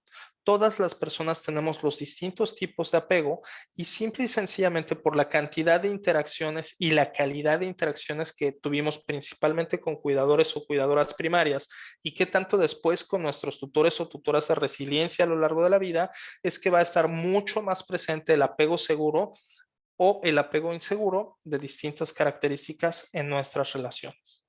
El apego inseguro ansioso es aquel que cuando ve una necesidad por parte del niño o la niña, de manera ansiosa se va a volcar para tratar de satisfacerla porque le da demasiada ansiedad que el niño sienta malestar. Y se va a volcar por completo en tratar de eliminar esa ansiedad en lugar de, desde un lugar seguro, acompañar a satisfacer la necesidad y acompañar a que se vaya regulando en esta corregulación. El apego inseguro evitativo, por el contrario, le da tanta ansiedad, la ansiedad de la otra persona por su demanda, por su necesidad de respuesta, que lo que hace es mejor evadir, salirse, no prestar atención, no estar disponible y eso incluye dejar así como, ay, no aguanto más, ahí tenlo. Y no desde un lugar de autocuidado, sino desde un lugar de evasión. No significa que mamá o papá jamás tenga que dejar al hijo o a la hija. No, en lo absoluto significa eso. Significa que cuando hagan este pase de estafeta, sea desde un lugar de seguridad, de confianza, de estabilidad, de coherencia, de acompañamiento y no solamente como un querer evitar el malestar que el malestar de mi hijo o de mi hija me genera. El apego ambivalente es cuando cambia del ansioso al evitativo de manera constante y que para algunas cosas se vuelca por completo y para otras cosas se aleja por completo. Y también está el apego desorganizado, que es uno de los más dolorosos porque hay un... No solamente se responde de manera ansiosa, porque podemos responder de manera ansiosa, amorosa. ¿Qué quieres, amorcito? ¿Qué quieres que te doy? Y se vuelca en el amor sobre el otro, pero también podemos responder de manera ansiosa, violenta. ¿Qué te estoy diciendo que te calles? ¡Pah! Y entonces el apego desorganizado es cuando se mezclan las formas de cuidado, que todas y todos tenemos siempre formas de cuidado, pero también con formas de violencia por falta de gestión emocional, de violencia por falta de habilidades para la crianza, para la paternidad, para la maternidad, de violencia muchas veces que se encarna en papá o mamá por condiciones sociales mucho más complejas que le impiden desarrollarse de una manera ecuánime, cariñosa, consistente. Este apego desorganizado hace que entonces niños o niñas confundan constantemente el cuidado con el maltrato, que confundan las formas de acompañamiento con formas de opresión, que sea más difícil que entiendan cuáles son los límites que deben de ser respetados, porque el límite de su cuerpo no está siendo respetado. Y que les sea entonces más difícil explorar el mundo con certeza, con curiosidad, con posibilidad de aprender, porque no sabe en qué momento esa exploración va a incluir un golpe, una forma de lastimar, inseguridad, incertidumbre o demás. Incluso en ocasiones no va a disfrutar de explorar el mundo a menos que el mundo le lastime, porque va a asociar el disfrute con el dolor.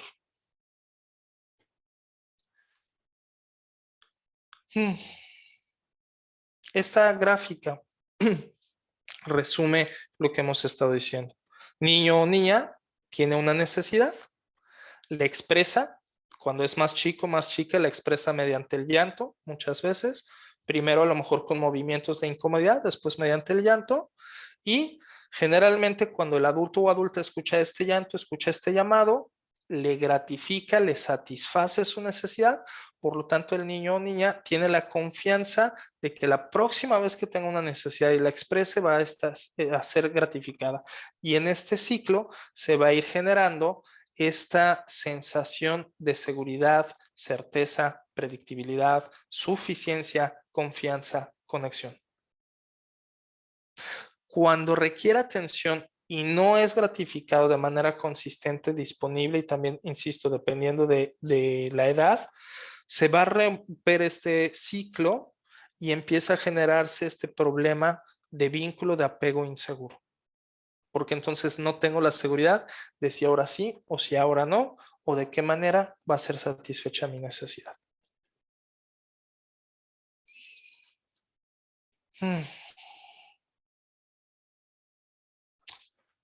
¿Qué va pasando, por ejemplo, en la adolescencia, en las manifestaciones de estos tipos de apego? En el apego seguro, la persona va a poder afrontar los conflictos, no sin dolor, pero sabiendo que el dolor es pasajero y que siempre va a poder ser acompañado o acompañada por alguien más. Va a poder expresar sus sentimientos y necesidades sin esconderlos, sin ocultarlos, sin disfrazarlos, sabiendo que en algún momento va a encontrar la satisfacción de estos.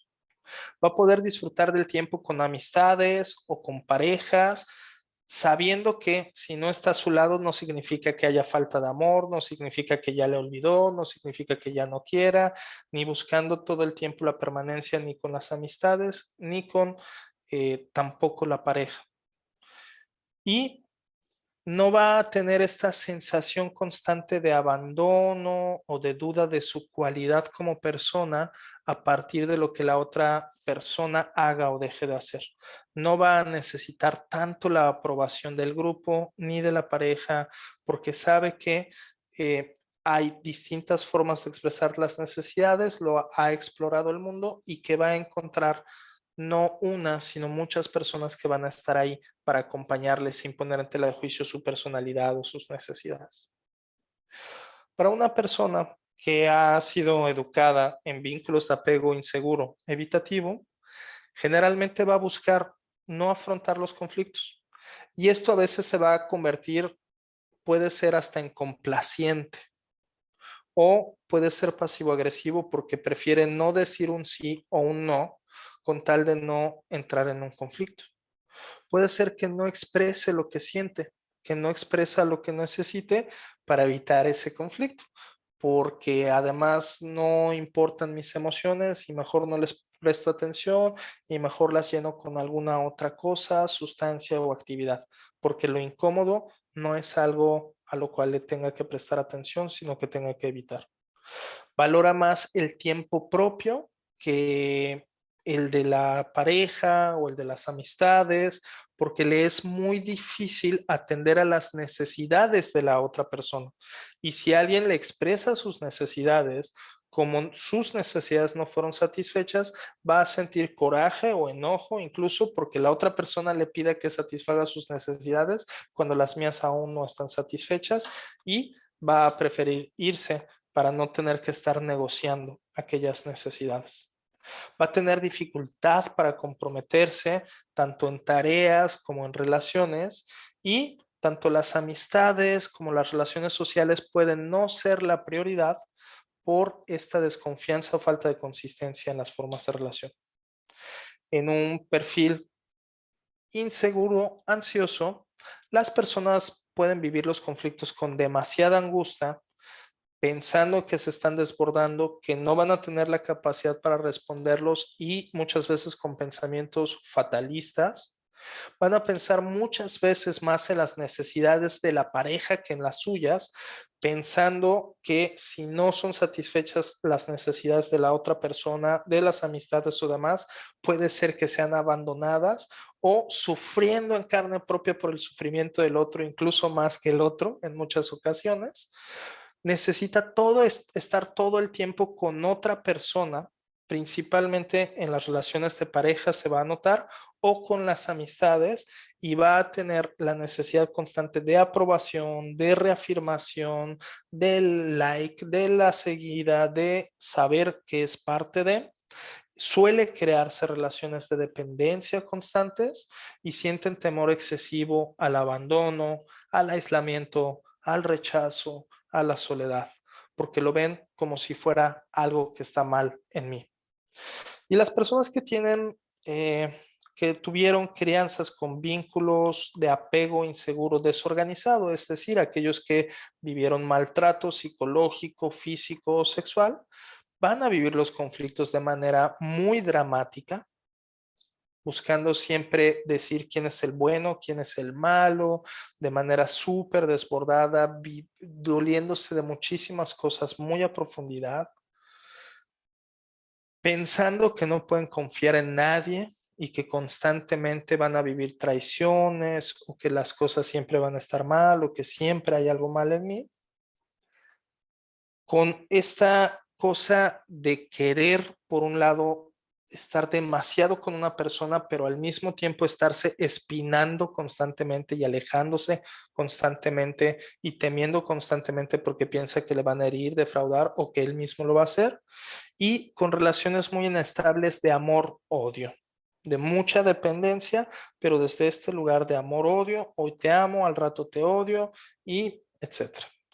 Con mucho temor al abandono, con mucha necesidad de estar con la otra persona, pero con dificultad para intimar, es decir, con la dificultad para abrirse plenamente, para hablar de sus emociones, de su historia de vida, de su vulnerabilidad, de sus necesidades, pero esperando secretamente que el otro o la otra las satisfaga y que si no las satisface es porque me está castigando de alguna manera.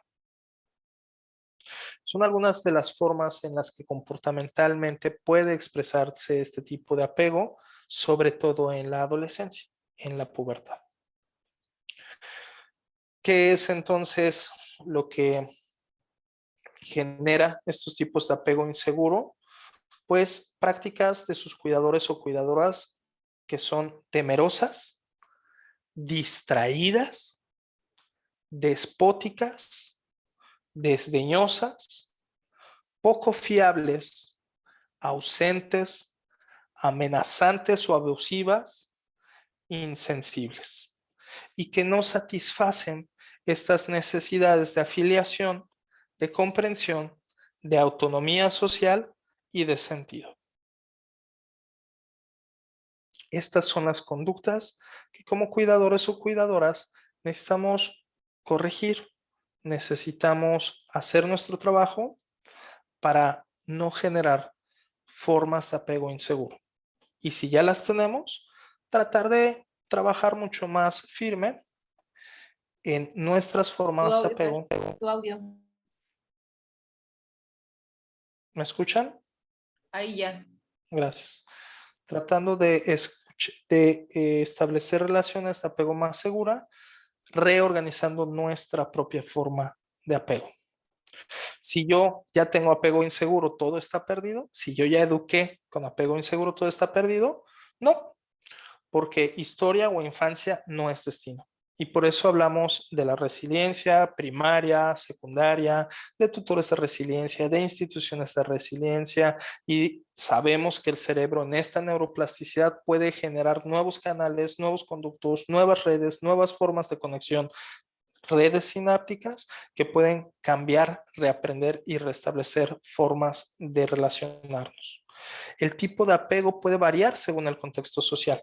Y a lo mejor en casa yo tuve un tipo de apego determinado, pero con mis amistades o en la escuela tengo otro tipo de apego. O a lo mejor con mi pareja tengo otro tipo de apego. Entonces, en las distintas relaciones, sobre todo las que van siendo más significativas y que más relacionadas están a la satisfacción de mis necesidades, se va a ir escribiendo y reescribiendo cuál es el tipo de apego.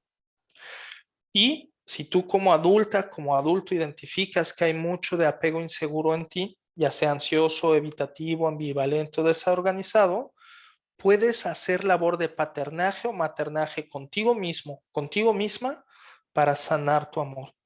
Y si tú identificas que tienes detonantes que te llevan constantemente a la respuesta ansiosa, si tú identificas que tienes detonantes que te llevan constantemente a una respuesta evitativa, si tú identificas que tienes detonantes que constantemente te hacen llegar a momentos de desdén, déspotas, desde la violencia o desde el maltrato, puedes hacer labor de paternaje para que este impulso de responder desde lo que habías aprendido vaya cambiando a partir del buen trato que puedes tener contigo.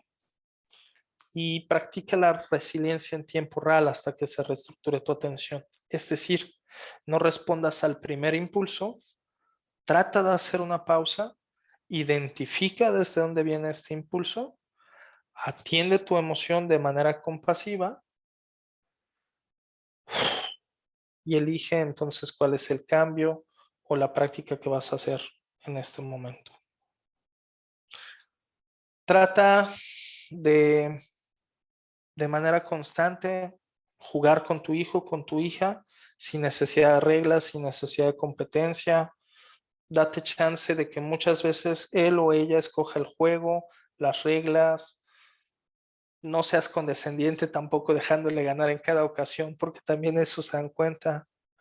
Oriéntale, acompáñale a entender lo que está pasando en el mundo, explícaselo con bolitas y palitos, diríamos, ¿no? Es decir, desde cosas muy simples, muy sencillas, y conforme vaya teniendo la capacidad de entenderlo de manera más compleja, te lo va a ir preguntando de manera más compleja. Hazte cargo de la relación. Esto es, creo que, lo principal. Tú eres la adulta, tú eres el adulto, tú eres quien tiene que hacerse cargo de la relación. Y si tú y tus necesidades no están satisfechas y te estás sacrificando por tu hijo o tu hija, no se la cobres, pero sí comunícale que en este momento su necesidad va a estar un poco satisfecha porque tienes que atender la tuya, pero desde un lugar de reconocimiento de tus propios derechos, no de cobrarle al otro o a la otra este trabajo en tu satisfacción de tus derechos. Y responde a sus expresiones. Cuando llore, cuando esté feliz, cuando te quiera contar o mostrar algo, tómate el tiempo para escucharle, para atenderle con cariño. No trates de cambiarle su emoción. Si está triste, está triste. No le digas que no pasa nada. Permítele conectar con esa tristeza o con ese miedo, con ese enojo o con esa alegría. Y después, si quieres, una vez que ya conectaste con la emoción, después, si quieres, podrás reenfocarte. Pero primero permítete conectar, sintonizar con esa emoción. No seamos solamente un termómetro que respondemos al clima, sino que aprendamos a ser un termostato. Necesitamos saber en dónde está el clima para saber qué tanto necesitamos hacer para llevarlo al clima que queremos. Es decir, si mi hijo está enojado, no solo voy a responder a su enojo, sino que debo de tener claro cuál es el tipo de relación que quiero construir y al ver su reacción, al saber su temperatura, como el termostato, voy a acompañar a que paulatinamente llegue a esa temperatura que considero la óptima para mi hogar. Y pues recuerda, ya lo estás haciendo. O sea, todas las mamás, todos los papás, estamos haciendo lo mejor que podemos con lo que tenemos. A veces nos hace falta un poco más, sí, y para eso hay redes de apoyo y estos espacios de aprendizaje, de reflexión y demás, pero ya lo estás haciendo. Sigue así. Fortalece tu propio apego seguro. Identifica cuáles son tus estilos de pensamiento o patrones de sabotaje, si eres demasiado pesimista o demasiado grinch o demasiado pensando en el futuro. Desarrolla distintas habilidades de comunicación para que sepas también comunicarte no solamente oralmente, sino también corporalmente, paraverbalmente, que puedas comunicarte de manera empática y que puedas además, mediante tu comunicación, acompañar en la gestión del estrés. Permítete brindar apoyo incondicional, es decir, a ti como persona te apoyo incondicionalmente, aunque esa conducta no la apoyo. A ti sí, pero esa conducta no. A ti te sigo queriendo, a ti te sigo amando, a ti te sigo respetando, pero esa conducta no me gusta, matar y leer. Y involúcrate activamente en su desarrollo. Permítete conocer en qué etapas del desarrollo está, si lo que le toca es explorar cerros, montañas, y árboles, o lo que le toca es explorar florecitas, o lo que le toca es explorar sus sentimientos, o lo que le toca es explorar las relaciones con las demás personas. Involúcrate activamente en su desarrollo, en sus ritmos, en sus intereses, obviamente con los principios que en tu familia se establecen desde tus valores, desde tus principios, pero buscando acompañarle a su autonomía. Practica la compasión, la ecuanimidad, permítete conocer no solamente sus emociones, sino la causa de estas y cuáles son las formas en las que podrías ayudar a reducir el sufrimiento, incrementar la felicidad, pero desde la ecuanimidad. Es decir, si el otro, la otra, tiene enojo o llanto, no te dejes ir en esa misma emoción, pero sí acompáñale en un espacio seguro a expresar esa emoción. Gestiona los distintos tipos de apoyo social, hazte acompañar, hazte guiar, hazte cuidar por distintas personas, redes, tu tribu, tus vecinos, tus vecinas, tu pareja, mamá, papá, o sea, los abuelitos y abuelitas. Gestiona los distintos tipos de apoyo social, incluyendo organizaciones de gobierno o no gubernamentales. Y permítete además, y esto creo que es una de las cosas bien complejas, fluir entre los momentos de fusión-separación. No te aferres a estar siempre juntos, no te aferres a estar siempre separados. Aprende a estos momentos de fusión y de separación, entre llevarle a la escuela y estar a solas, entre dejar de estar a solas y que regresó de la escuela, entre el momento del baño al momento de dormir. Aprende a fluir y aprende a hacer de esos momentos de fusión y separación momentos también de seguridad, sin que haya amenazas al abandono, al rechazo, además en esos momentos de fusión-separación. Y por favor, fomenta o respeta actividades para la autonomía y colaboración. ¿Y por qué digo respeta? Porque de manera natural, niños y niñas constantemente están generando movimiento para la autonomía y colaboración, y muchas veces, por ejemplo, quieren poner algo en un lugar que no queda y a veces tú le quieres ayudar, sobre todo en casos de bebés, por ejemplo, a poner esa cosa y le quieres ayudar a ponerlo y te dicen no, porque está buscando su autonomía y su colaboración aún en esos primeros meses de vida, mucho más entre más grandes somos. Entonces, fomenta y respeta estas actividades para la autonomía y la colaboración. Construye espacios lúdicos de juego, pero que también sean de autoeficacia, es decir, que también pueda reconocer cuáles son sus logros, cuáles son sus habilidades, cuáles son sus fortalezas, sus estrategias para llegar a esos logros, para llegar a esas metas. Facilita tu presencia y disponibilidad.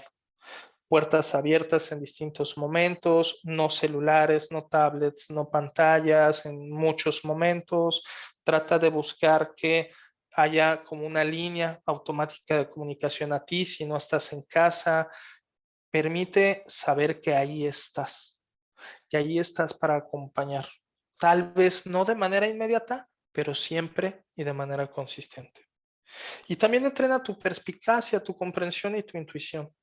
Hay mucho que tú ya sabes, que no importa cuántos profesionistas te digamos, si no te sabes, si no te gusta, pues no lo hagas, pero trata de por lo menos abrirte la posibilidad de explorar, de conocer, para ver qué de esto resuena con tus principios, con tu estilo de apego y con aquello que quieres brindar como este terreno enriquecedor y nutricio para el florecimiento de tu hijo, de tu hija.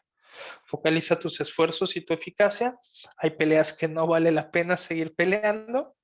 Procura la coherencia para dotar de sentido, y pues que si tú hablas de ambientalismo, pues no contamines demasiado, pues, o que trates de acompañar a entender por qué en algún momento se le trató de una manera y después otra, y por qué a distintas edades hay distintas respuestas.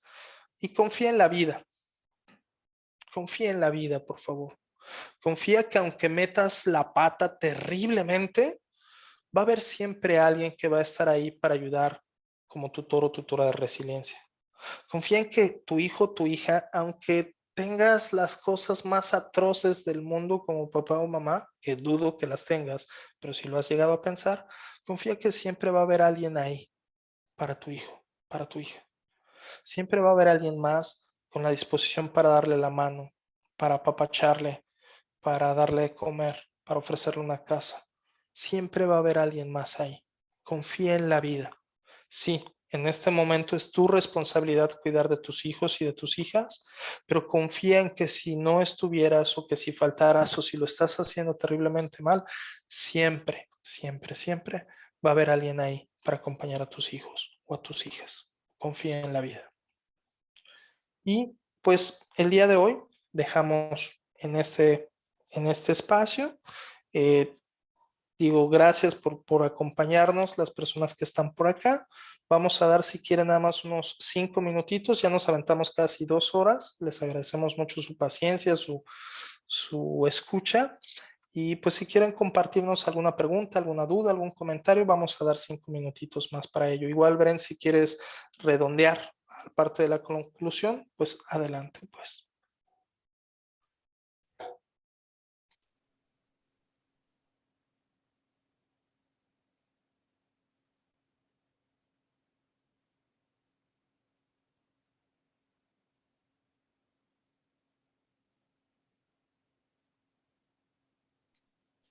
Muy bien. Pues si nadie va a tomar la palabra en este momento, vamos por terminada la sesión de hoy. Claudia. Sí, yo los quiero felicitar. La verdad es que es información muy importante. De pronto nos perdemos, yo creo que en el día a día y en los cómo, ¿no? Cómo me puedo dirigir, cómo me puedo autorregular para que a su vez, pues eso le transmitamos a nuestros hijos. Creo que como sociedad, como papás, tenemos una gran responsabilidad y desafortunadamente son muy pocas las personas que se dan ese tiempo de buscar alternativas o de preocuparse por cómo ayudar, ¿no?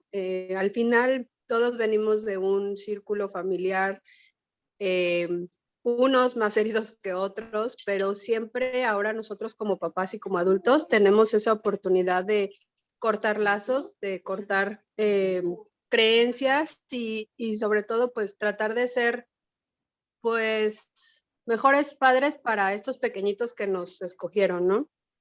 Yo los felicito por su tiempo, por la información tan buena que dieron.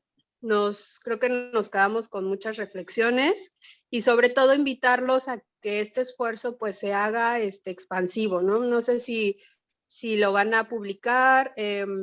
Bueno, yo ahora con este rol de mamá estoy en algunos grupos de papás y bueno, pues sería importante y bueno que pudiéramos compartir para que pues de una u otra manera nos llegue a nuestros hogares. Muchas gracias y felicidades. Muchas gracias, Claudia, por tus palabras y por las porras y todo. Sí, lo vamos a editar un poquito y lo vamos a subir tanto a YouTube y a las redes de PERMA, Cultura en Resiliencia y Semillas de Resiliencia y Optimismo. Y si nos haces favor de mandarnos un mensajito ahí para tener tu WhatsApp, pues también te puedo avisar por WhatsApp. Cuando ya esté publicado por si quieres y nos haces favor de difundirlo y promoverlo. Es probable, estamos todavía platicando Brenda y yo al respecto, que el primer sábado de cada mes tengamos sesiones de este tipo para acompañar a quienes puedan hacerlo. Todavía no lo hemos definido porque necesitamos checar nuestras agendas, nuestra energía, ver qué onda con nuestras propias necesidades, pero bueno, siendo una de nuestras necesidades contribuir al bienestar de otras personas, pues estaremos dándoles más noticias de esto. Muchas gracias, Claudia, por tu teléfono también. Gracias, saludos. Gracias. Chicos, yo ya saben que no soy mucho de palabras, pero estuvo increíble. Estuvo increíble. Estoy deseando ya que lo suban otra vez me lo quería ver 3 veces pensando una en cada niño, pero luego he dicho, no, me tengo que centrar en el futuro, ¿no? De aquí para adelante, ¿no? Ahora pues lo traumé porque hice tal, ¿no? Tampoco hay que ponerse tan malo con uno mismo, ¿no? Así que sí, estuvo súper interesante. En cuanto esté, lo voy a ver con Samuel y para adelante. Muchas gracias, Clara. Sí, justo, qué bonito que lo dices así, pa'lante, ¿no? O sea, sí, probablemente metimos la pata unas cuantas veces en varias cosas, pero siempre tenemos la oportunidad de rehacer esta red neuronal, rehacer este apego seguro y reaprender un montón de cosas. Y es Y, parte del proceso mismo. ujú, ujú. Y también se vale decirlo en voz alta con nuestros hijos e hijas para que también les ayudemos a dotar de sentido estos cambios que de repente podemos empezar a hacer en casa. Oye, ¿qué crees? Ya me di cuenta que tal cosa que hacía me equivoqué. Pues, ¿qué les parece a toda la familia que lo hacemos de esta manera? Y entonces les enseñamos también que como adultos, como adultas, tenemos derecho a equivocarnos, pero también tenemos derecho a rectificar y tenemos también el derecho a recibir una disculpa, a resarcir los daños y a construir de maneras distintas a partir de estas decisiones que podamos tomar.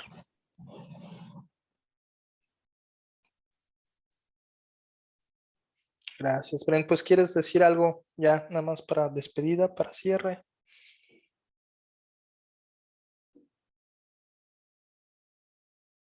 Creo que se cayó su conexión a internet.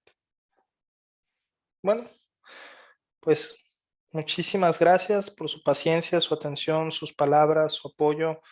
Gracias por ser madres que están trabajando comprometidamente, amorosamente y cuenten con nosotros como parte, con nosotros, con nosotras como parte de su red de apoyo. Y aquí estamos al alcance de un mensajito. Ya saben, si nos tardamos en responder, pues es porque tenemos pacientes o conferencias o una vida propia, pero en cuanto nos sea posible, les estaremos respondiendo y regresando el mensaje. Muchísimas gracias y que tengan una muy bonita tarde de sábado. Chao. Gracias a ustedes, Fer. Muchísimas gracias. Igualmente, gracias. Gracias. Bye. Chao. Gracias.